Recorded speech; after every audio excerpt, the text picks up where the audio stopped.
each other. It doesn't really matter what you say, how valid it is. It's just not going to be heard or, given any weight with the lack of trust. And this is one reason why I think Joe Biden was quite possibly the best choice the Democrats could have come up with for this time in history, because it's such a strength of his.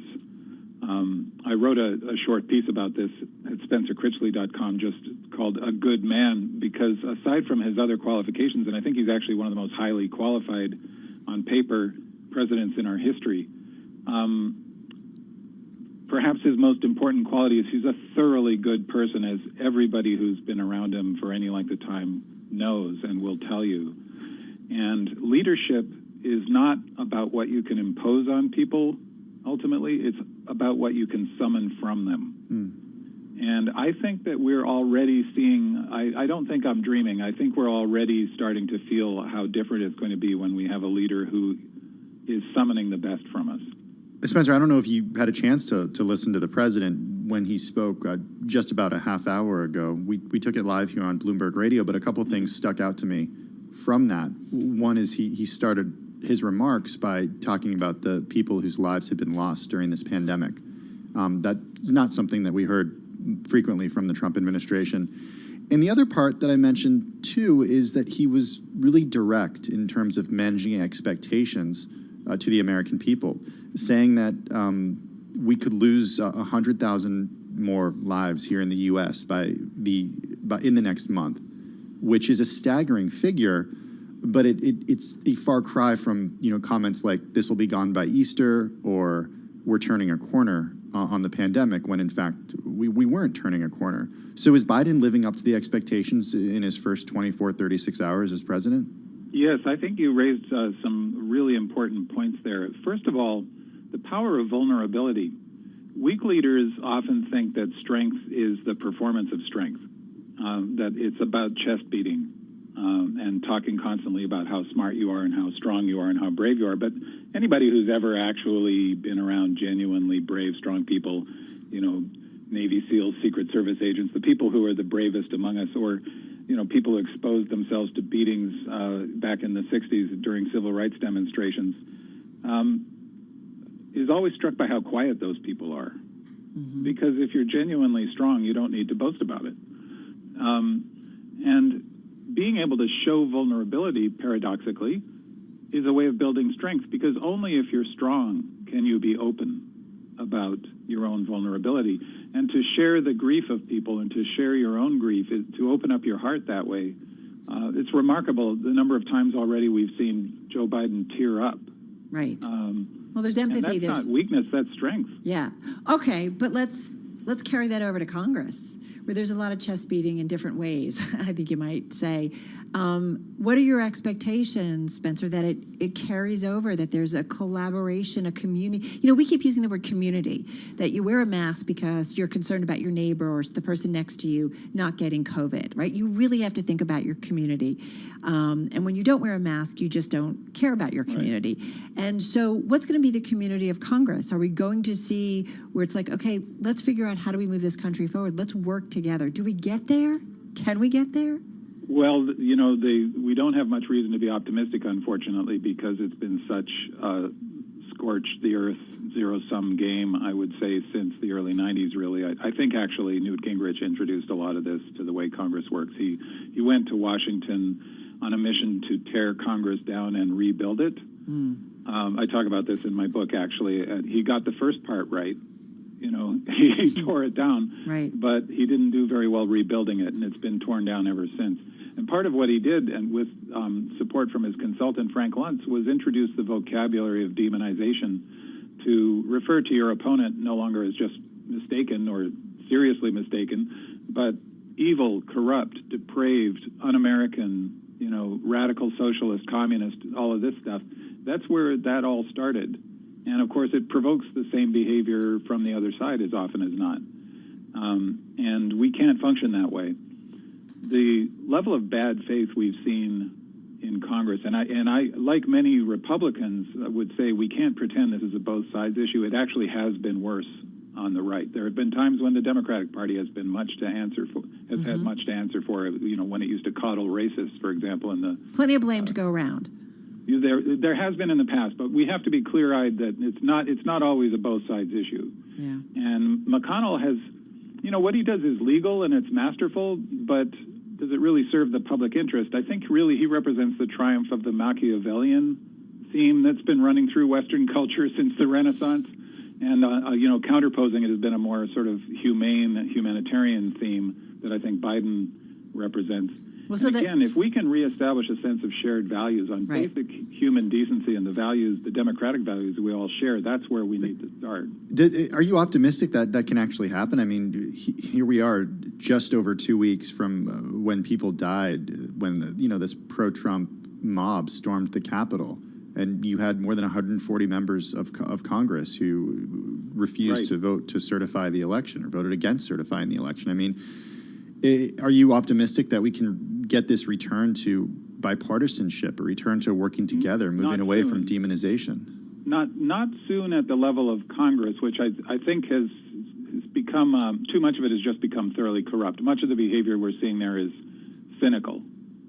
And you can't come to an understanding with people who are operating in bad faith.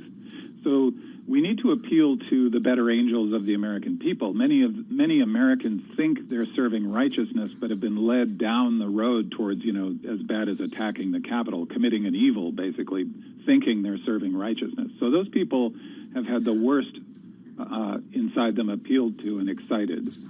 Hey, so and they've been fooled. But people like Ted Cruz and Josh Hawley, for example, are cynical opportunists who know what they're doing is wrong. They know the election being stolen was a big lie, and they went for it anyway out of pure personal ambition. Those people, I think, just have to be held to account. Right. Accountability. Man, I mean, I'm so disillusioned about that truth doesn't matter anymore. It just, I can't even figure that one out. Like, it just seems so obvious. Right? I mean, it's a deep movement in our culture. I mean, subjectivism has taken over from any faith in an objective reality going back certainly to the turn of the 20th century. And we see it on the left as well as the right. This is a both sides issue, this triumph of subjectivism where what's true is what I feel is true. So your book is Patriots of Two Nations, Why Trump Was Inevitable and What Happens Next. So look, based on where we are and what your expectations are is kind of what the maybe next 4 years looks like under a Biden administration and the current Congress, what's inevitable next? What happens next in your view? Well, I'm very heartened by what we've seen already. One of the things that hit me hard yesterday might have seemed small to other people, but when Jen Psaki held her first White House press briefing as the new press secretary, I realized, Jen Psaki is not going to lie. And people think that it's normal for White House spokespeople to lie. It is not in either party. They're public servants. The information they share belongs to the public already. They're not campaign spokespeople. They're not supposed to lie to us. So she wasn't going to lie. That's a huge difference. The transparency on Biden's part, including the executive orders he was just signing, the openness. Another one was his instruction to his staff when he was swearing them in, saying, if I see any of you treating each other disrespectfully or without basic decency, you're fired on the spot. I happen to know he meant that. That's a value from the Obama campaign in 2008. Obama told staff members the same thing. If you ever violate the values we're campaigning on, you're fired on the spot. So do these norms of doing the right thing, treating people with respect, do those translate from the top to Americans, to members of Congress? They will, because as I say, leadership is about what you summon from people, not what you impose on them, and the model of strength as opposed to dominance that we've just lived through 4 years of, as opposed to service. It's like what we're about to live through. It's like wanting to make your parents proud, right? Like it's just doing the right thing. And it feels better, and this is not a partisan issue. Most Americans by far want to do the right thing. They would much rather live in a world that's not this Hobbesian nightmare of dog eat dog where you can't trust anybody and only the winner matters and everybody else is a loser. They'd much rather live in a world where people are basically good to each other and share that sense of unity over the core values of democracy. Now, that said, that's not going to do it by itself, because we do have people who are just operating in bad faith, like, as I say, Ted Cruz, Josh Hawley, Kevin McCarthy, in my opinion. There's a list of them. And I think those people need to be held to account at the ballot box, and where they've actually broken the law, like the Capitol insurrectionists, they need to be arrested and they need to go to jail in some cases for a very long time. over the longer period, I think we're going to need to, as a nation, go through a truth and reconciliation process the way South Africa did after apartheid, Northern Ireland did after the Troubles, and Germany did after World War II, and which we should have done after the Civil War, but never did. And instead, we created a romanticized mythology of the South and the lost cause instead of confronting the shame of slavery. And we've never really gone through the accounting for the Civil War, which doesn't have to be focused on retribution, right? But it needs to be focused on recognizing the truth like adults and accepting what we've done wrong, whoever has done it. And once we've done that, once we have stopped spinning fantasy realities, but actually are able to be mature enough to look at reality itself and move forward from there, then we'll have the true reconciliation. But that, I believe, is beyond what Joe Biden or anybody, one person can do, and is going to take quite possibly decades, certainly years. Well, right, but it's you've got to first acknowledge it and admit it and get it out there. What a thoughtful conversation. Spencer, thank you so much for coming back. We really appreciate it. Spencer Critchley, managing partner at Boots Road Group. Check out his book, came out this year, Patriots of Two Nations, Why Trump Was Inevitable and What Happens Next. All right, we do need to get another check on the trading day in our top business news. Let's head on over to Charlie Pellet. Hey, Charlie. Hi, thank you very much. Well, hello there. I do want to repeat an earlier headline from the Bloomberg Professional Service Parlor. Has lost its request for a court order forcing Amazon to restore web hosting for the beleaguered conservative social media network. We've got 29 minutes to go ahead of the closing bell. Stocks are holding on to gains. In fact, anything in the green today will be a record. Technology shares continue to march higher on anticipation that more fiscal spending will revive economic growth and bolster corporate earnings. The dollar weakened. S&P 500 index up 7 now, a gain of 0.2%. The Dow's up 32, up 0.1%. NASDAQ up 86, up by 0.7. NASDAQ 100 index up 0.9%.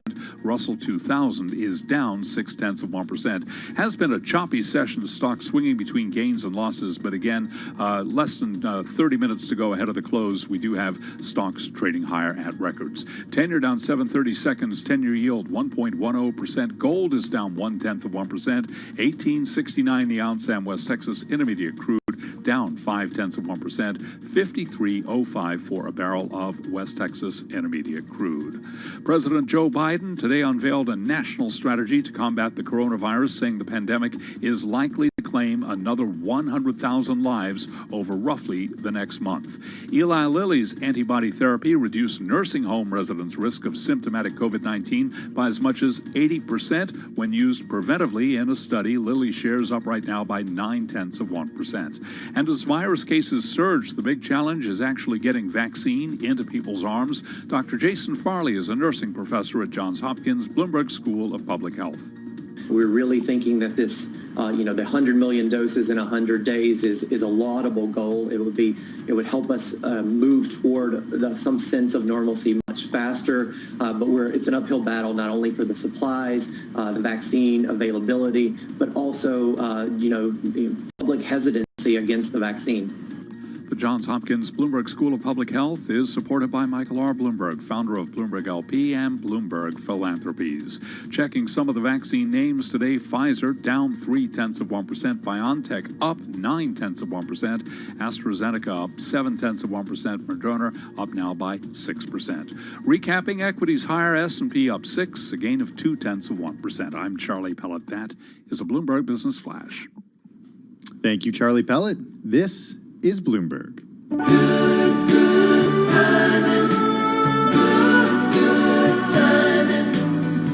right, California boy, you better get this Beach one. Boys? God, I was gonna kick you out if you didn't get it. All right, I'm just good. gonna say, hands down. I really liked Brian Wilson's solo album, Smile, when I was in college. Nice. Dave, is that ringing a bell for you? Yeah, in a manner of speaking. What does that You weren't a mean? fan of it? What do you mean in a matter of speaking? Well, I mean, because it was actually supposed to be a Beach Boys album and then got shelved and then eventually was resurrected. So it's kind of got, Brian Wilson and the band to some extent anyway. Okay, so yeah. A little history there. I like it. Dave Wow. Wilson. It's like spinning the records, DJing, and giving us some history. I love that. All right, so Beach Boys, we got a song. I got one. I got one, Carol. And that was so easy. Okay. Thank you, Dave. But I'm Well, really it glad. wasn't exactly their most popular song. What song was I mean, it? it barely cracked the top 40. It's called Good Timin'. That said, it's got that unmistakable Beach Boys sound. Good And what timing. makes- So you're going to tie that to a chart, aren't you? Yeah, what makes it appropriate is, we got word from Netflix earlier this week that they were looking at stock buybacks, which got me wondering, is it good timing to be doing that? Is it something that investors are going to be receptive to, assuming the streaming video service that eventually kind of follows through and goes ahead and repurchases stock, which it hasn't done since 2011. So, it's been a long time since they, made that move. So what I did is I looked at something called the S&P 500 Buyback Index, which looks at the companies within the broader S&P 500 that have repurchased the greatest percentage of their shares over the preceding 12 months. And just ran a ratio between that indicator and the S&P 500 itself. And when you take a look at the numbers, you see that last May, when companies were doing everything but buying back shares, the ratio got to its lowest level since January 2010. And since then, it's climbed about 15%. So you're getting back to a situation where buybacks, companies that pursue them, are back in favor, arguably, with investors in a way that they haven't been.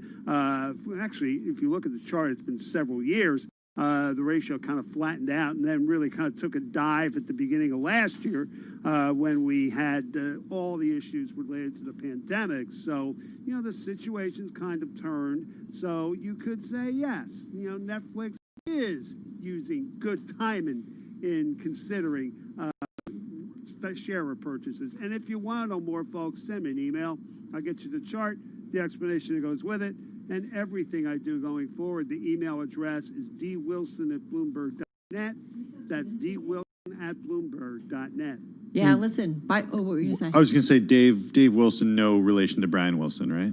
No relation. Okay, just Sure making about sure. that? Or Carl, or the late, or actually, Carl's passed too. The late Carl Wilson or the late Dennis Wilson. Haven't done like an Ancestry.com. Maybe there's something, No, is it one of those my lineage? brother's done that kind of thing, but no. Okay, just haven't checking. found any relationship. Listen, I think buybacks is always interesting. Investors like it, right? I mean, I always talk about basic math in terms of what it does for a share price. You reduce the amount of outstanding shares and your share price is going to go up. Yeah, usually they like it, but then again, you have to consider what can companies do with their excess cash. Correct. They can turn around and buy other businesses. They can reinvest through capital spending, or they can give it back to shareholders. So it's a choice, and the route that a company takes may very well determine whether their shares do well in the future, not just for that immediate kind of hit when it comes to things like earnings per share. So, these are the sort of capital allocation issues that come up when you look at companies that prefer buybacks to those other types of investments. Dave, this is interesting considering that Netflix has, taken on debt in order to fund content purchasing and expansion.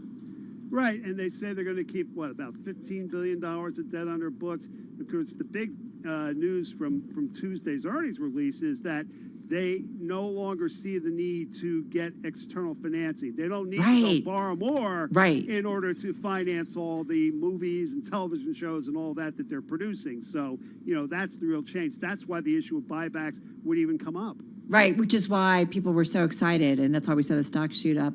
One of our listeners, loyal listeners, tweeting me, could have been Jan and Dean, too, though. They weren't real musicians, but did do surf songs. Ouch. Ooh, okay, so that's good. So it was harder, right? Yeah, there were options. Yeah. Kind of. Not really. Not Jan and really. Dean, I'm not sure you quite get that massive vocals. I mean, it's very distinctive with the Beach Boys. Yeah, I know. It's like there's a couple groups out there, whether it's Beach Boys, Beatles, like you just know them. Dave Wilson, thank you so much. Dave's going to be back a little bit later on with his chart of the day. Let's get back to world and national news. For that, back over to Nancy Lyons in our 99.1 newsroom in the nation's capital. Hey, Nancy.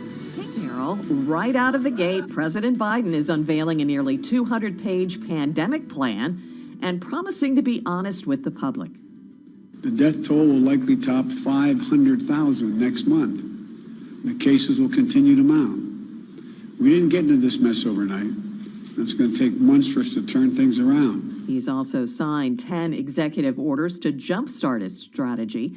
They include measures to increase vaccinations and testing, lay the groundwork for reopening schools and businesses, and immediately increase the use of masks, including a requirement that Americans mask up for travel. Well, President Biden is planning to keep in place at least one major appointee from the Trump administration. Bloomberg's Nathan Hager reports from Washington. A source confirms to Bloomberg News that President Biden will keep Christopher Wray as director of the FBI. It is a sign of his confidence in the Trump appointee, as well as a return to presidential tradition. Former President Trump had considered firing Wray at various points, including over frustration that U.S. law enforcement wouldn't provide politically damaging information about Biden's family. Biden's decision avoids controversy that would have been similar to the consequences that followed Trump after he fired then FBI Director James Comey in 2017. Nathan Hager, Bloomberg Radio. Facebook says it's referring its decision to indefinitely suspend former President Trump's access to Facebook and Instagram to its independent oversight board. During the review, it says Trump's access will remain suspended. In a tweet, the social media platform says it believes the suspension was, quote, necessary and right. Global news 24 hours a day on air and on Bloomberg Quick Take, powered by more than 2,700 journalists and analysts in more than 120 countries. Gotta love it here at Bloomberg. First of all, Nancy, thank you. But when there's anything to do with how Wall Street individuals are going to be paid, or Wall Street compensation or bonus, man, it just rises to the top among the most read stories. This is the #1 most read story on the Bloomberg terminal in the past 8 hours. It's written by our colleague Linan Nguyen, and it's called Wall Street Gets Frugal with Employees After Pandemic Windfall. Average pay per employee rose $271 at top U.S. banks last year, but even where revenue soared, compensation costs rose much less. Here's basic math. So Goldman Sachs Group, their workforce generated 15% more revenue per employee during the tumult of 2020. But as the year wound down, the firm has spent an average of just 2% more on each person. JP Morgan Chase, inside their investment bank, revenue per employee surged 22%. The figure for pay, up 1%. Big difference. As Linan writes, the question has hung over the industry: how would investment banks reward workers hauling in a windfall during a pandemic, spreading pain and economic disparity? And she writes, the answer, not so lavishly. Yeah, exactly. And listen, at the big banks, there were some, aspects of their business that did really well. Could have been M&A, could have been trading. There were other aspects, such as lending, where banks were stockpiling tens of billions of dollars to cover bad loans. We haven't seen necessarily real estate fallout like I think everybody was anticipating, and maybe stay tuned. Maybe that becomes a story of 2021. That's something we certainly have been watching big time here at Bloomberg. Total revenue of the nation's 6 banking giants was little change last year, despite a lot of activity on Wall Street. The group boosted average pay per employee by a mere $271. It wasn't just, executives were hit by this as well. Citigroup, as Linan reports, decided to cut bonuses for dozens of its top executives after the bank was reprimanded by regulators last year. Linan reports a person with knowledge of the matter said this week. Right, and typically, like if you're part of a group where you do really, really well, you're compensated equally, and apparently that's not the way it's playing out. So, like we said, #1 story. Hey, out of sight, out of mind, working from home. Oh, ouch. This is Bloomberg.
markets, headlines, and breaking news 24 hours a day at Bloomberg.com, the Bloomberg Business app, and at Bloomberg Quick Take.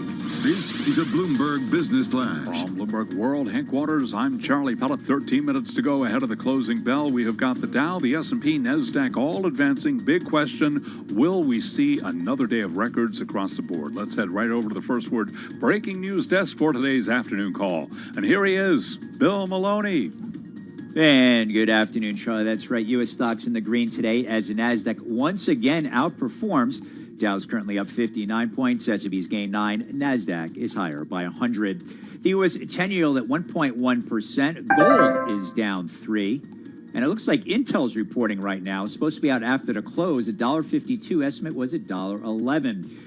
Back to the report here. Transport synced 200 points, and among the main 11 SB sectors, leaders were tech and consumer discretionary. Energy and materials led to the downside. Leaders to the upside, the Dow, Apple, and Intel, while Chevron fell 3% and led to the downside. After earnings, Union Pacific fell 4%. Broadcom and PayPal hit record highs, and Bitcoin fell as much as 11.3%. In deal news, CoStar and Warburg are said to compete to buy CoreLogic. And wrapping things up, IBM and Seagate both report after the bell. Live from the First Breaking News Desk, I'm Bill Maloney. Charlie? Okay, I thank you very much, Bill. And to hear live breaking news on your Bloomberg, don't forget to type Squawk, S-Q-U-A-W-K, on your terminal. Bill Maloney mentioned Intel. Intel shares surging right now on that early release of earnings. We'll take apart the numbers for you, but right now we do have Intel shares surging 9%. I'm Charlie Pellet. That is a Bloomberg Business Flash. I'm driving in my car. I turn on the radio. How about you let me drive? Oh, no. Who's gonna drive you home? Honey, please, I'll do the driving. Drive on. Excuse me, I want to drive. Just drive, baby. It's the question that drives us.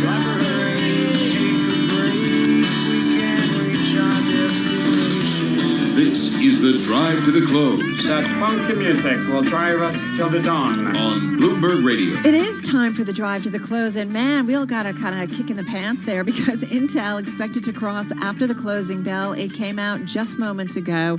Stock is up more than 8% here, just with about 11 minutes to go in the trading session. Tim and I have got the numbers. Intel raising its 2021 dividend by 5%. Fourth quarter adjusted EPS, $1.52. That is 41 cents better than what Wall Street was forecasting. Sees 2021 revenue, $75.3 billion. That too is above the estimates of $70.4 billion. Tim? Hey, we talk about guidance being a big driver when it comes to the way that the market responds to earnings, and this is guidance that investors certainly wanted to see. Yeah. Revenue, full year and first quarter. Yeah. Intel sees 2021 revenue at $75.3 billion, Carol. A big beat versus estimates of $70.4 billion. Fourth quarter revenue coming in at $18.3 billion versus estimates of $17.5 billion. And then you hit that EPS number. Do that one more time because it was another beat.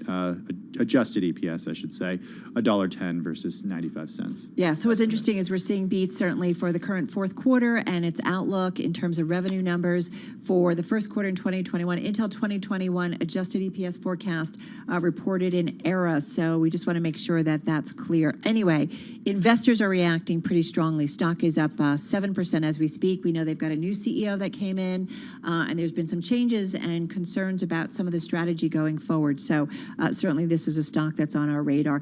We want to bring in our market guest. Bob Dahl is with us, Chief Equity Strategist, Senior Portfolio Manager at Nuveen Asset Management. He is with us on the phone in Princeton, New Jersey. Bob, great to have you here. Thanks for being patient because that kind of surprised us a little bit. Intel coming out.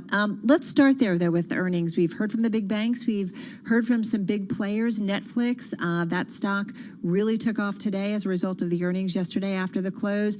How does the earnings season feel so far for you, and maybe what it's telling you about where corporate America, at least those big companies, those publicly held companies, how they're doing? Carol, they're coming in very well, as you know. Coming into the quarter, the consensus was that earnings would be down 12% year over year for the fourth quarter. and I was saying, probably half that, -6. I think they're going to beat mine. We may actually get flat to up earnings in the fourth quarter. No one would have thunk it not that long ago, which tells us the underlying economic growth is good. Corporations are managing their costs well, and we're setting up for an improving economy on the basis of the vaccines and a further reopening, and earnings will be off the charts this year. How do you reconcile that, though, with the fact that millions of Americans continue to struggle? I know the stock market is not the economy, but hey, if you are running a business, you need people to be able to afford to buy the products, and so many Americans are struggling right now. How do you reconcile those things? Yeah, so the thinking is that Americans have saved $1.5 trillion above what they normally would have saved in 2020. And when you say that, you're talking about some Americans. I mean, really the wealthiest Americans, not the ones who've been laid off. No, across the board. No, right, I know, but if you look at the proportion. Every income cohort savings rate is up. There's not an exception. Wow. And they've gotten those savings from three places. One, the government's mailed some checks. Two, some people wanted to spend money on things, but they couldn't because it was closed, as you just pointed out. And three, some Americans have been scared, hiding under the covers, as it were, and when the economy opens up again, they'll spend some money. So I don't know how much of that $1.5 trillion gets spent, but even if a small percentage does, that's a nice tailwind for our economy. You're right. We've got to get through these next few months till vaccines come on a little bit more, till we get more drop-off in cases, et cetera. But the market is certainly looking through that, and I think appropriately. So does that mean we don't need any more stimulus in your hand or any more relief packages? So my view is there's so not your hand. Yeah, my view, there's so much unspent money, billions on the sidelines, that we ought to see how that goes before we do yet another bill. But I'm probably in a minority there, and we will get another stimulus bill most likely here in the next couple of months. But to be fair, and Bob, we talk about this a lot on air, that, and I think this is what Tim was trying to get to as well with you, is that there are a lot of Americans that are just barely eking by. I mean, we were doing a whole story yesterday on the minimum wage, and even if you go up to $15 an hour, it's not a lot of money for a family of four. It's like $31,000 a year. There are a lot of Americans who aren't in the stock market, who don't really have any kind of pad. I mean, there is this real division within our society and our economy, and I do wonder about, we're starting to, I feel like we've seen it politically, the longer term impacts of those divisions. There's no question COVID is to only accelerate that difference that you correctly point out.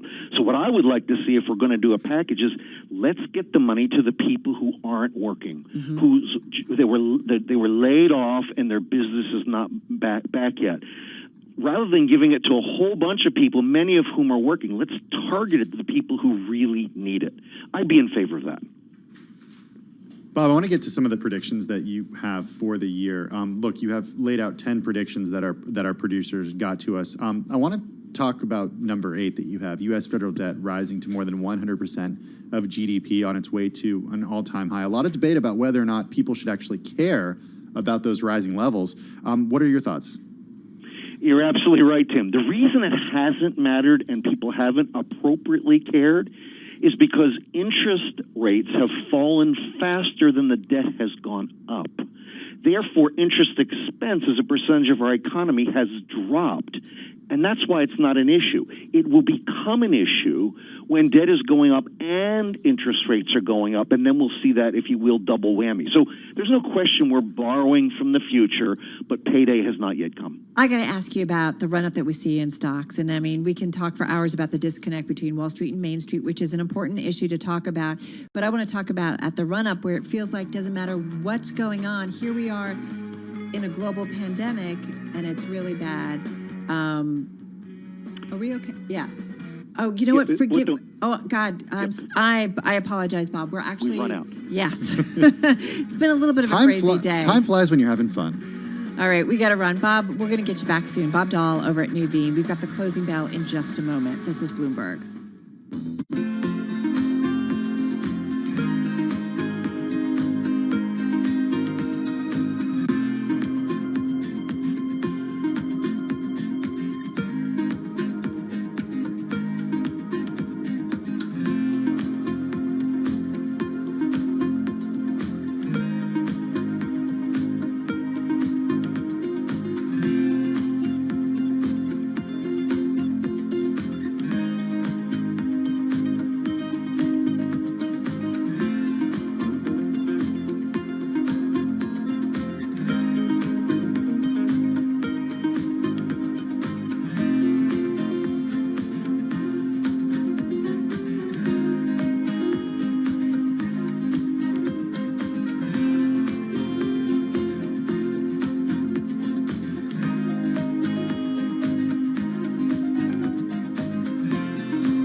Markets, headlines, and breaking news 24 hours a day at Bloomberg.com, the Bloomberg Business app, and at Bloomberg Quick Take.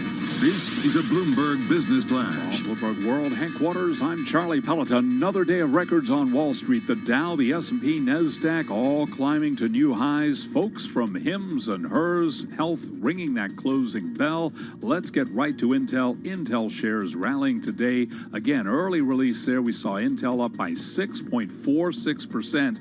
And in the year-to-date column for Intel, this is a stock, yes, the year extremely young, but Intel so far this year is up by 25.37%. Again, numbers out early from Intel, shares up now by 6.5%. Intel, by the way, forecast revenue for 2021 with the guidance beating the average analyst estimate. We're also waiting the latest numbers out of IBM. So an update on Wall Street today. Records, as I mentioned, major index at records. Tech shares continue to march higher on anticipation that more fiscal spending will revive economic growth and bolster corporate earnings. Well, as for the overall market backdrop, Bob Dahl is chief equity strategist at Nuveen. He was our guest moments ago right here on Bloomberg Business Week. The underlying economic growth is good. Corporations are managing their costs well, and we're setting up for an improving economy on the basis of the vaccines and a further reopening, and earnings will be off the charts this year. Well, the S&P at a record up 1.3853, higher by 0.1%. The Dow, however, not a record, down 12 to 31,176. Little change there. NASDAQ surged 73 points, up by about 0.5%, 13,530. So to be clear, we had the S&P at a record, eking out a 1-point gain today. Choppy session. NASDAQ up 73, up 0.5. The Dow lower by 12, no record there, down less than 0.1%. 10-year yield 1.10%. Gold down 0.1%, 18.70 the ounce. Crude down 0.6%. Again, Intel early release up 6.5%. I'm Charlie Pellet. That is a Bloomberg Business Flash. Whoa, yeah, what I say. Nobody move a muscle. Bloomberg Business Week. Movers and shakers. Damn, Stippy, you got some move. On Bloomberg Radio. All right, let's take a look, a little bit of a deeper dive into the trade. Charlie giving you those closing numbers, and we kind of rolled over again just in those last few minutes of trading, as Charlie mentioned, a little bit of a move down on the Dow. S&P call it unchanged, just up 1 point. NASDAQ, though, better by almost 74 points. Intel, as we know, one of the big earnings numbers coming out just before the closing bell. Stock rallied. It was up as much as 9% after those numbers, settling with about a 6.5% gain on the day. And we are continuing to see a trade in the after hours. Stock is up just slightly unchanged as it bounces around a little bit, Tim. But, yeah, it's out. Somebody tweeted to me, so I guess maybe they didn't need to change the CEO. Just going to say what somebody said. Also, can we talk for just a very brief second about earnings coming out before 4 p.m.? Like, it does happen, you know. It does, but it's like in the rare. morning usually. Yeah, right? yeah. And but then, if they're scheduled for 4 p.m. release. Yeah, that's what I mean. We were laughing and joking and saying somebody hit a button. It was like, whoops. 3:47. But I guess we'll know. Like once they start to talk on the call, we'll get an idea of whether or not this was planned and maybe they wanted to get it out early. Surprise. Surprise. We're going to bring in Bloomberg News cross-asset reporter Sarah Ponczak. I'm just looking at the major industry groups. Top performer, information technology. We saw tech leading in the trade today. Energy, that was down about 3.5%. Yeah, look, only 3 of the 11 in the green today. Materials down 1.5%. Financials down a full percentage point. Consumer discretionary, though, in the green, up 0.5%, and communication services up a little more than 0.2%. Yeah, definitely a different tone here, and not as broad-based, certainly in terms of where we saw some of the gains. Hey, Sarah Ponczak, come on in. What's caught your attention today?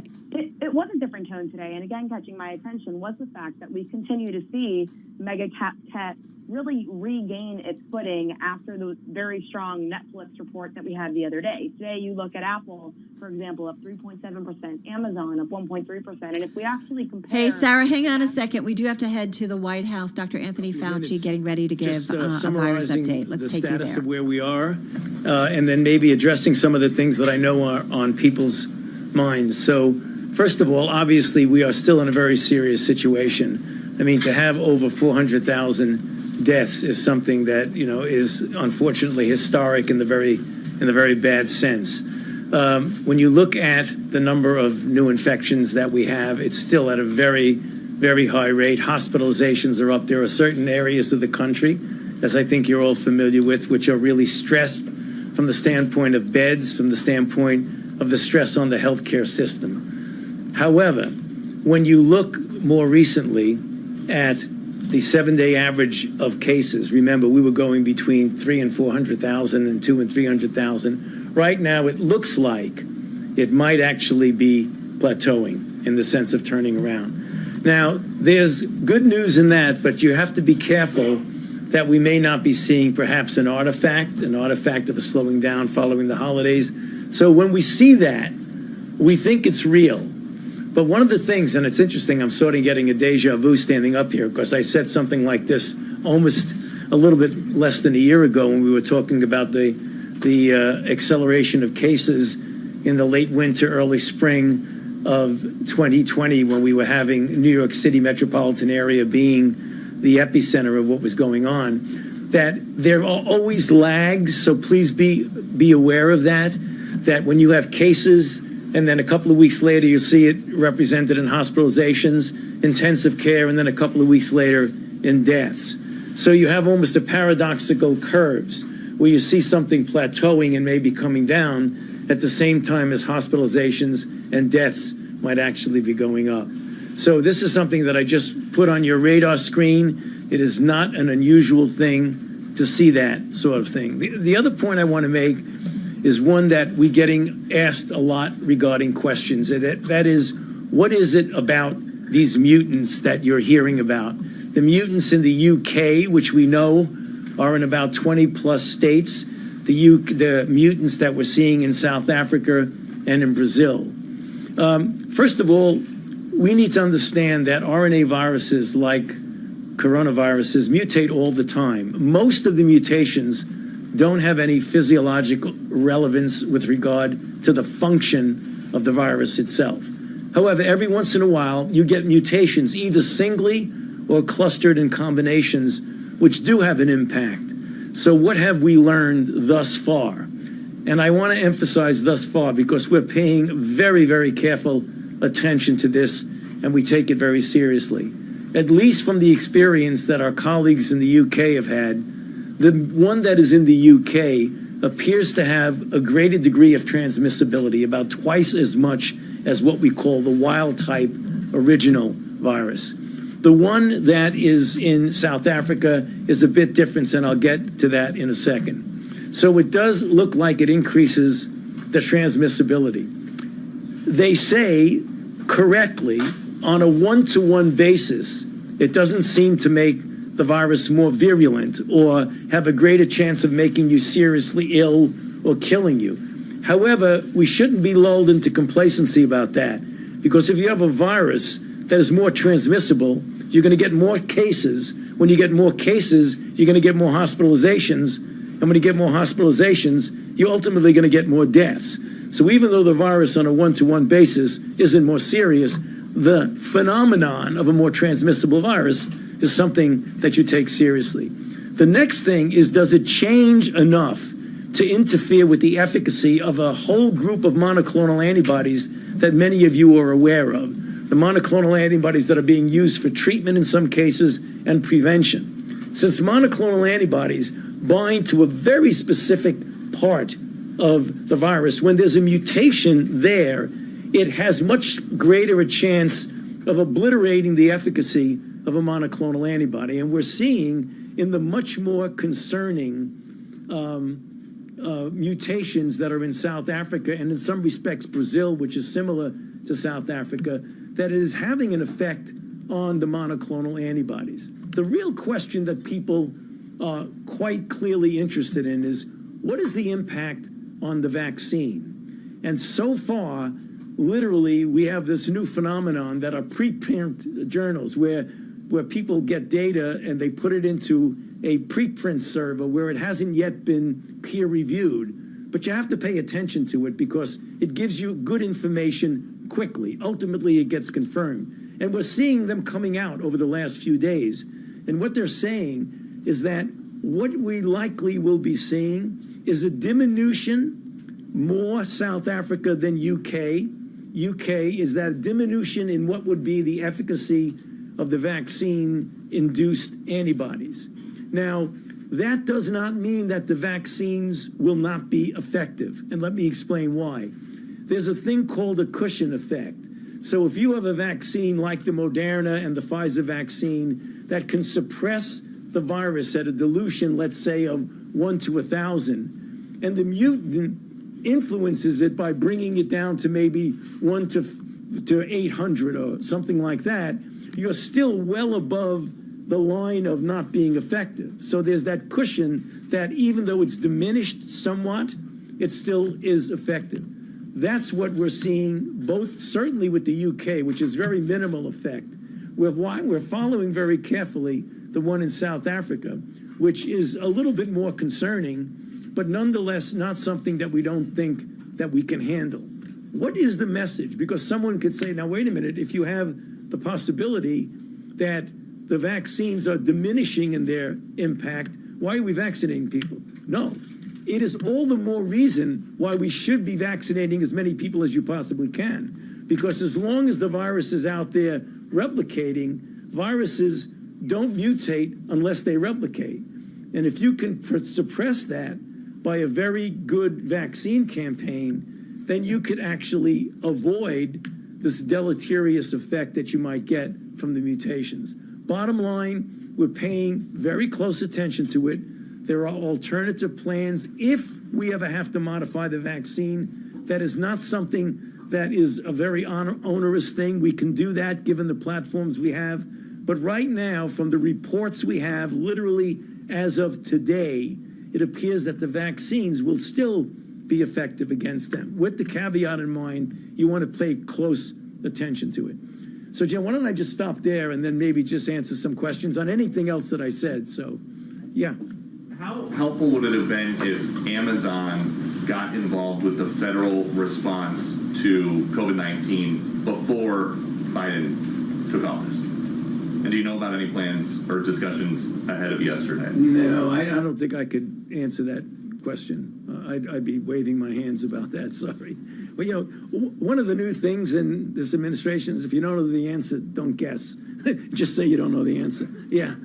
Yes. Dr. Fauci, a couple of questions, if I might. I'd like to follow up with you on what you just said about this strain in South Africa. Has that strain made its way to the United States? And what, if any, concerns do you have? How much do we understand about it? That's a great question. Thus far, it does not appear at all that the South African strain is in the United States. However, we must be honest and say that the level of comprehensive sequence surveillance thus far is not at the level that we would have liked. So we're going to be looking very, very carefully for it. But given the information we have today, it doesn't appear that the South African strain is here. Okay, and if I could just ask you about the effort to distribute the vaccines, because of course that's what most people want to know. When are they going to get a vaccine? Is the Biden administration starting from scratch with the vaccine distribution effort, or are you picking up where the Trump administration left off? No, I mean, we certainly are not starting from scratch because there is activity going on in the distribution.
subsidize getting things in the pharmacy. I'm not sure. I want to be careful because I'm not sure that's what she said. We just had a conversation about how we're going to get vaccines to people who are in pharmacy desert areas where they don't have easy access to a pharmacy. And that's something we're working on and taking very seriously. But just to be clear, if you are in an area where you do have access to a CVS or a Walgreens, when will you be able to get access to this vaccine like you would a flu vaccine? You know, in the spirit of not guessing, I'm not quite sure when that will be, but we can get back to you on that. And just on the broader timeline, you mentioned the fall. We just heard the president say, the brutal truth is that it is going to be several more months. Just to be clear, you're saying by the fall, the majority of Americans you think will be vaccinated? No, I didn't say that. I said if we get the majority of Americans, 70 to 85% vaccinated by then, we could have a degree of herd immunity that would get us back to normal.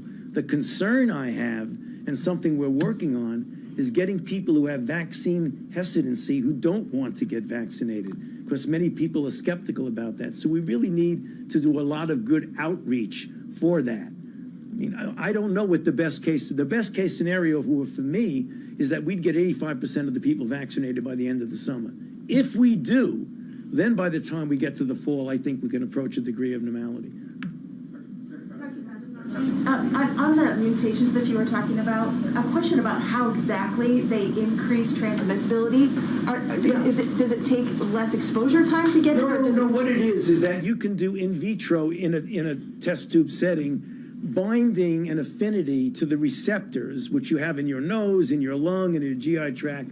The receptor for the virus is called an ACE2 receptor, and the facility or affinity with which a virus binds to that means that it very likely will have a better efficiency of infection and replicate more in the nasopharynx. So that's how you make that determination in the test tube. Then you look epidemiologically and you see a spike going up in the sense of number of cases, and they sort of match each other. A virus that has the ability to easily bind to and replicate with your receptors is one that likely will spread easier.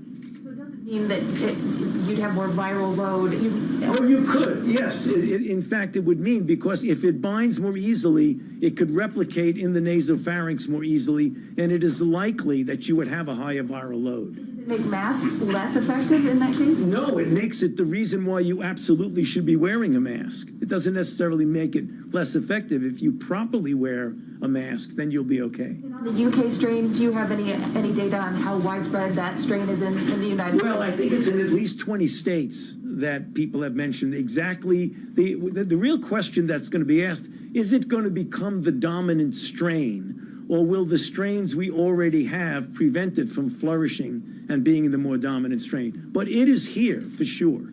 Yeah. Just a follow-up on vaccines. Some state and local authorities are saying that they would be able to distribute more vaccines if they had more. Is the Biden administration now trying to increase production by Moderna and Pfizer in the next 6 weeks? Yeah, as well as to utilize what we hope will be another player in the field, the J&J, Janssen, as well as other of the companies. But also, as the president has said in his plan, to do whatever he can to expand the availability of vaccines, whatever that is. I mean, he said that he's going to just use every possibility, including the Defense Production Act. Can you explain the discrepancy between what some states are saying about needing more vaccines and the CDC saying that a lot of vaccine is still remaining on people's or on their shelves? Yeah, I think that is something that we need to really take a close look at, because that is sort of an inconsistent discrepancy. And one of the things we want to do is to find out why that's the case. And if it is the case, particularly the thing that would be most disturbing, if there's vaccine laying around and people are not using it when others would need it. But I don't know the answer to that question, but we need to look into it. Dr. Fauci, you've joked a couple times today already about the difference that you feel in being kind of the spokesperson for this issue in this administration versus the previous one. Can you talk a little bit about how much different do you feel, less constrained? What is the, you for so many times you stood up behind a podium with Donald Trump standing behind you. that was a different feeling, I'm sure, than it is today. Can you talk a little bit about how you feel kind of released from what you had been doing for the last year?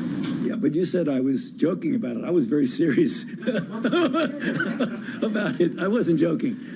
No, actually, I mean, obviously, I don't want to be going back, over history, but it was very clear that there were things that were said, be it regarding things like hydroxychloroquine and other things like that, that really was uncomfortable because they were not based on scientific fact. I can tell you, I take no pleasure at all in being in a situation of contradicting the president. So it was really something that you didn't feel that you could actually say something and there wouldn't be any repercussions about it. The idea that you can get up here and talk about what you know, what the evidence, what the science is, and know that's it. Let the science speak. It is somewhat of a liberating feeling. Basically vanished for a few months there for a while. You feel like you're back now? I think so. Well, okay. That's Mike Shear. You don't want to take questions from him. Thank you, Dr. Fauci, so much for joining us. We really appreciate it, and we'll have him back again. So thank you. All right. Yeah, very different tone in terms of virus updates, but a lot of key headlines getting from the nation's top infectious disease doctor. We're talking about Dr. Anthony Fauci there live at the White House press briefing room. And let me just give you some of the key headlines from Dr. Anthony Fauci saying that we are still in a very serious situation with COVID. He said in some cases what he was saying today mirrors what he said 1 year ago when it came to COVID-19. He says it does look like, though, new cases might actually be plateauing. He talked a lot about the variants that we've been seeing, and it's certainly something we've spent a lot of time here trying to understand at Bloomberg. He did say specifically the variant in South Africa, a little bit more concerning than in the UK. Says vaccines are still looking to be effective against those mutations that we've seen so far. He also said, listen, this is what happens with RNA viruses like corona. They mutate all the time, and this is why it's key to get the vaccine out as much as possible and hopefully get ahead of some of those mutations. Still expects most people to be vaccinated by middle of 2021. Says the White House will be completely transparent, open, and honest when it comes to the situation in the United States when it comes to COVID-19. Says the Biden administration aims to increase vaccine production. That mirrors, again, something we heard from the president himself just earlier when he gave an update on COVID as well. And he says he's going to let the science speak, and being able to do that is certainly a liberating feeling from his perspective and position. All right, you're listening to Bloomberg Business Week. I'm Carol Masser, and this is Bloomberg Radio.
Broadcasting live to New York, Bloomberg 1130. To Washington, D.C., Bloomberg 99.1. To Boston, Bloomberg 1061. To San Francisco, Bloomberg 960. To the country, Sirius XM Channel 119. And around the globe, the Bloomberg Business app and BloombergRadio.com.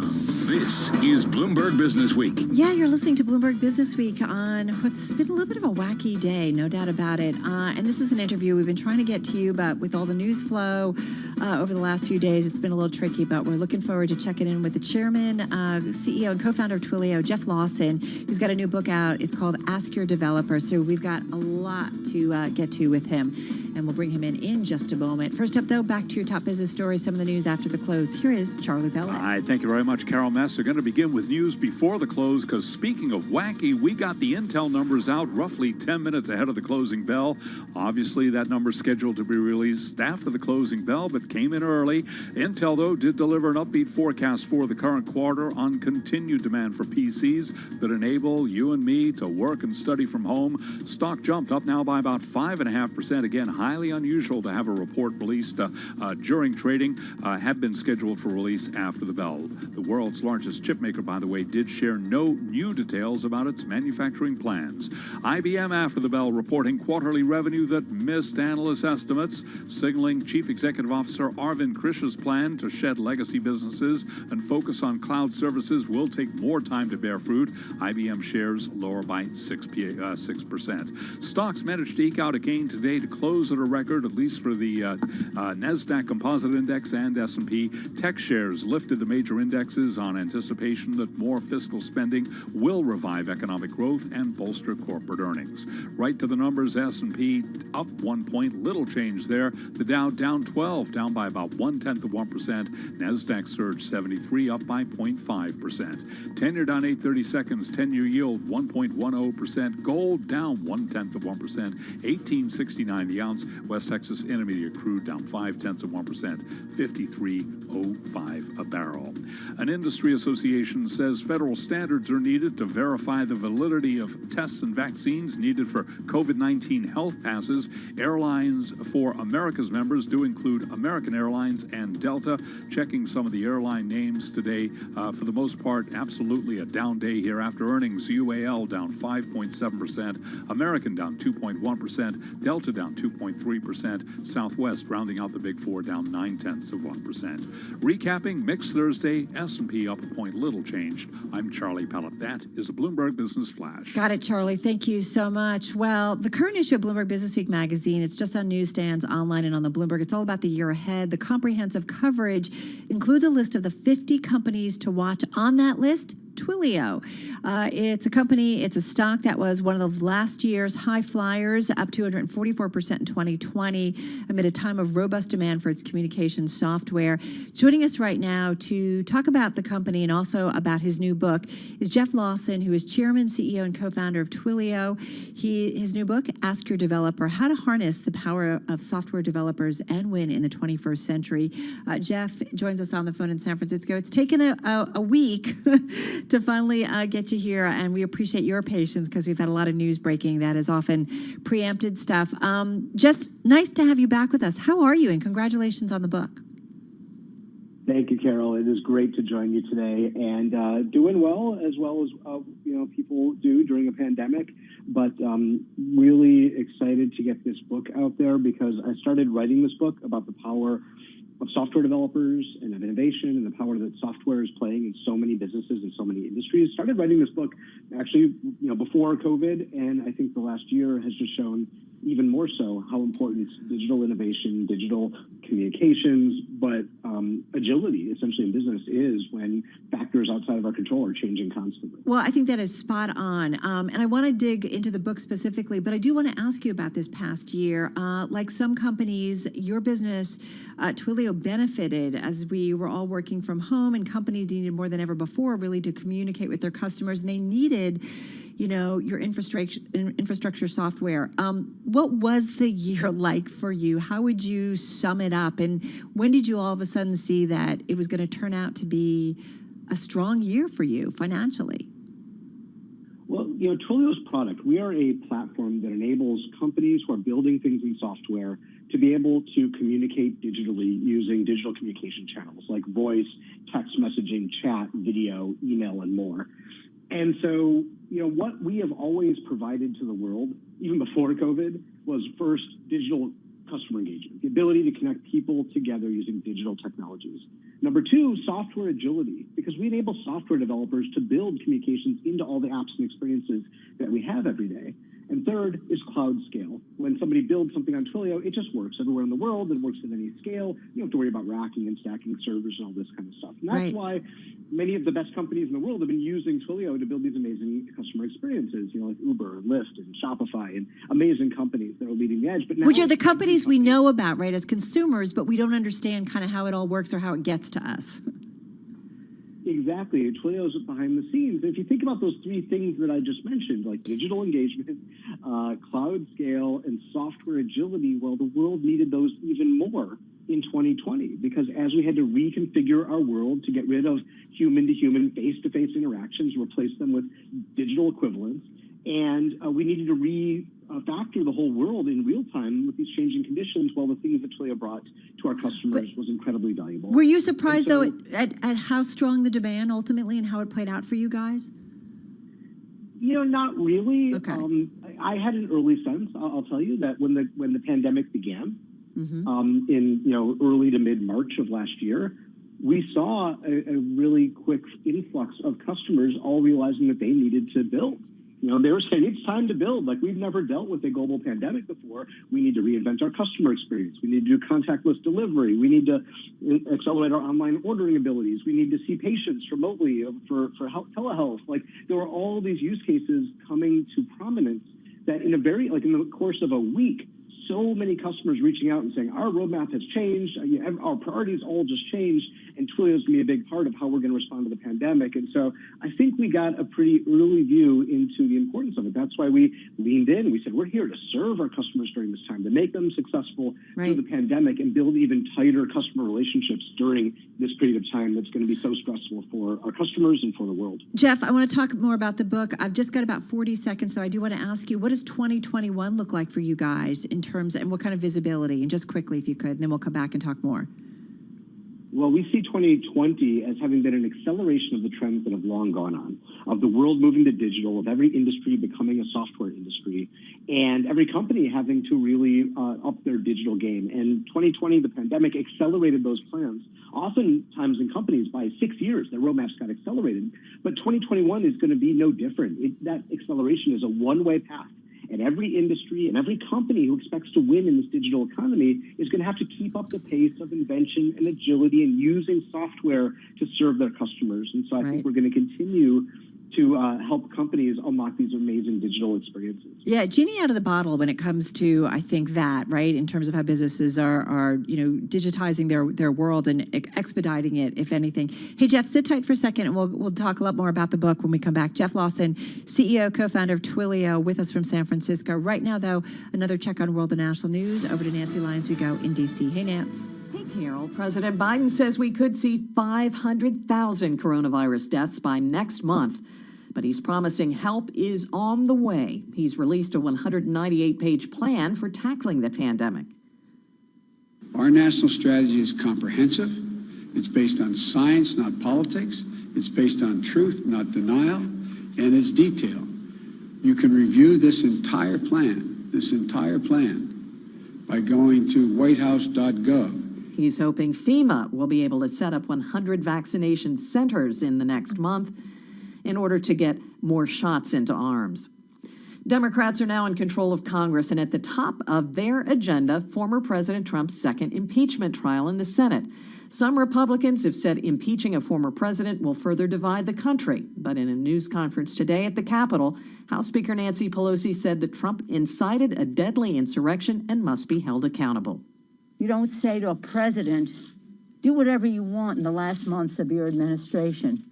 You're going to get a get out of jail card free because people think we should make nice and forget that people died here on January 6th. Pelosi also called out her colleagues, saying there's no question some of them gave aid and comfort to those who believed the lie that the election had been stolen. Well, President Biden is going to keep former President Trump's pick for FBI Director Christopher Wray. CNN is reporting Wray is expected to remain in the role as he is currently serving a 10-year term. Global news 24 hours a day, on air and on Bloomberg Quick Take, powered by more than 2,700 journalists and analysts in more than 120 countries. I'm Nancy Lyons. All right, Nance, thank you so much. Carol Masser in our Interactive Broker studio, along with Charlie Pellet of Bloomberg News. Charlie, we're definitely living in a different era. We're all trying to figure out what the new normal is post-COVID, but new normal when it comes to social media. And this story, I think we talked about it a little bit yesterday, I know on air, Twitter locking the official account for the Chinese embassy to the United States after a post that defended the Beijing government's policies in the western region of Xinjiang, where critics say China is engaged in the forced sterilization of minority Uyghur women. And we know the situation of the Uyghur Muslims, it's something that we've talked about on air a lot of media outlets have, and there's been a lot of concerns about the treatment, but there's also been concerns about how the rest of the world is reacting or not reacting to it. Indeed, that account's still locked, with a Twitter spokesperson confirming that, meaning that China's U.S. embassy has not deleted the tweet. And interesting, just should point out, by the way, that Twitter shares fell today by 1%. We've seen a rally since the start of the year. And yes, I always know that the year is very young, but Twitter stock so far this year is actually down by almost 13%. And obviously, you know, you set out to launch a tech platform like Twitter. I doubt that the founders ever thought that they would be in the business years down the road of refereeing what was appropriate to post and what was not appropriate to post and had to be taken down. Right, and there are people out there who say that it's not up to the social media companies to police what's on its platforms, and it gets into the whole debate about what's free speech and what you can say, what you can't. But we've also known the power of social media in terms of its ability to influence social opinion, and you know, they've gotten to a point where they're having to kind of police it and say this is not factual, because there seems to be a lot of confusion about what's truths and what's falsities. And Carol, very briefly, just to put it all in context, it came shortly after Twitter permanently banned Donald Trump's account for repeated rules violations. Exactly. All right, Charlie, thank you so much. Appreciate the assist. Charlie Pellet there. You're listening to Bloomberg Radio. This is Bloomberg.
markets, headlines, and breaking news 24 hours a day at Bloomberg.com, the Bloomberg Business app, and at Bloomberg Quick Take. This is a Bloomberg Business Flash. From Bloomberg World headquarters, I'm Charlie Pellet. Two high-profile tech companies reporting after the bell. Two very different stories. Intel shares are rallying after hours, up now by 4.3%. Intel delivering an upbeat forecast for the current quarter on continued demand for personal computers that enable working and studying from home. Intel also boosting that dividend. IBM, though, reported quarterly revenue that missed analyst estimates. IBM shares, they are trading lower now. IBM is down by 4.3%. It was a mixed day on Wall Street. Now, stocks eked out a gain to close at a record. Tech shares lifting the major indexes on anticipation that more fiscal spending will revive economic growth and bolster corporate earnings. S&P 500 index up today by 1 point. Again, little change there, but the S&P at a record 3853. NASDAQ surged 73 points to 13,530, up by about 0.5%. The Dow faded in the final few minutes of trading, down 12, a drop there of less than 0.1%. 10-year yield 1.10%. Gold down $1.91 the ounce, down 0.1% at $18.69. And West Texas Intermediate crude down 0.5%, $53.03 a barrel. I'm Charlie Pellet. That is a Bloomberg Business Flash. All right, got it, Charlie. Thank you so much. I want to get right back to Jeff Lawson. He is CEO, co-founder of Twilio, with us on the phone from San Francisco. His new book, Ask Your Developer, How to Harness the Power of Software Developers and Win in the 21st Century. All right, forgive me, Jeff, and we love talking with you because you got to go a lot of places with us. But if I'm not a person who's into software, am I going to be like, okay, why do I need to read this book? And it sounds like we all need to read this book in terms of understanding, especially in an increasingly high-tech world. You know, we've certainly seen that over the last year. Why did you write it? Who are you addressing? And what's the message you want to get out here? This book is written actually for people who aren't the developers and aren't the software people. It's written for the wide variety of business executives who know that software in many ways represents the future of their company, because every company is in this Darwinian struggle to build great digital products and experiences to serve their customers in this era where the interface that we have with our customers is now oftentimes an app on a phone or a website. Therefore, it's the companies that build great software experiences. Those are the companies who win the hearts and minds and wallets of their customers. And so much has been said about this. You know, the software is eating the world, and so many industries have been challenged by the nature of software and how software is changing those industries. But not a lot has been said about how the business people who aren't software developers, who aren't technologists, how do they partner with the technical talent in their company or the technical talent they want to bring into their company to actually successfully build those great digital products and experiences? Because at the end of the day, the technical people and the business executives are all aligned in what they want. They want to build amazing products and experiences that millions or even billions of customers are going to love, that will drive business growth. Yet oftentimes there's this invisible divide between the business executives and the technical talent because they speak different languages. Right. And the interesting thing is that I'm a CEO of a public company. I'm also a software developer. So I've had a foot in both of these worlds. Mm-hmm. And so I wrote the book to try to build that bridge, to talk to business executives and tell them what goes on in the world of software and what their developers are actually doing and how they can work with those developers to unlock innovation and build great software that will differentiate their company in the eyes of their customers, because that is how you win in this digital economy. Well, and I feel like in many ways, it's like after the financial crisis, we looked at CFOs very differently because CFOs had to figure out financially how to get their companies through a really difficult crisis. And it wasn't just, you know, accounting guys, you know, checking out the numbers. They became really key and and strategical to companies. And I feel like that's what we see now with CTOs and IT departments increasingly. It's not just like, hey, I need a new mouse pad. You know, it's a lot more strategic, you know, especially as almost every company has become a tech company. Well, first, I do need a new mouse pad. Okay, I'll get right on it. You're absolutely right. 20 years ago, you're right. IT was a cost center. It was about, you know, laptops for the employees and printers and, you know, maybe, you know, the financial system that customers never knew about or cared about. But nowadays, when companies, their interface with their customers is a digital one, customers suddenly care about the quality of your software. Are you using software to differentiate? So software has moved from the back office and the cost center to the revenue driver of so many companies. And it actually is something that customers care about. Think about your bank. You know, it used to be that your bank was a bricks and mortar store that you walked into. And if it was well decorated, well lit, the teller was friendly, and they gave your kid a lollipop, you'd say, well, I like my bank. Nowadays, your bank is a software app on your phone. Right. And you like your bank if the app is fast, if it doesn't crash, and if it makes your life easier.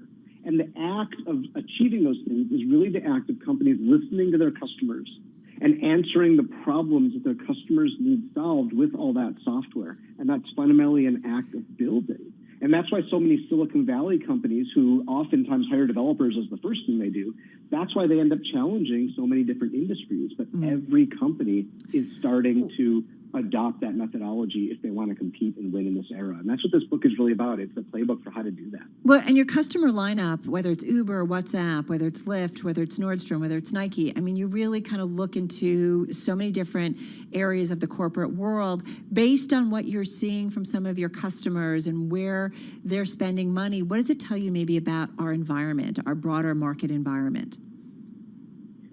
Well, I think that it's just a truism that in the digital economy, the companies with the best digital experiences are going to win the hearts, minds, and wallets of customers. It's as simple as that, right? Every company.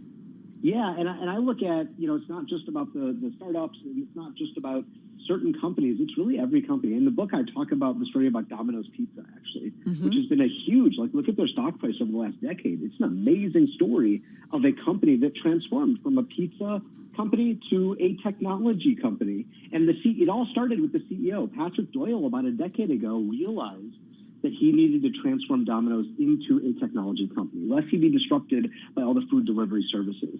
And he started on this path. He hired a great leader to lead the organization and then empowered them to go listen to customers and serve them. And it's a great example of how a company that one doesn't typically think of as a technology company has unlocked this innovation, and in doing so created tremendous shareholder value. And the return, if anyone hasn't seen it, it's this like sleeper success story of the last decade. Yeah, it's really remarkable. We've talked about their story a lot. Hey, just got about 40 seconds left here, Jeff. As technology and your own company becomes more entrenched in everyone, what's the responsibility of technology? You know, we saw Amazon pull off Parler. Do you agree with that they've got to also be responsible in terms of who they work with? And just quickly on that, if you could. Yeah, absolutely. You know, in a society, you know, the words you use matter, the actions you take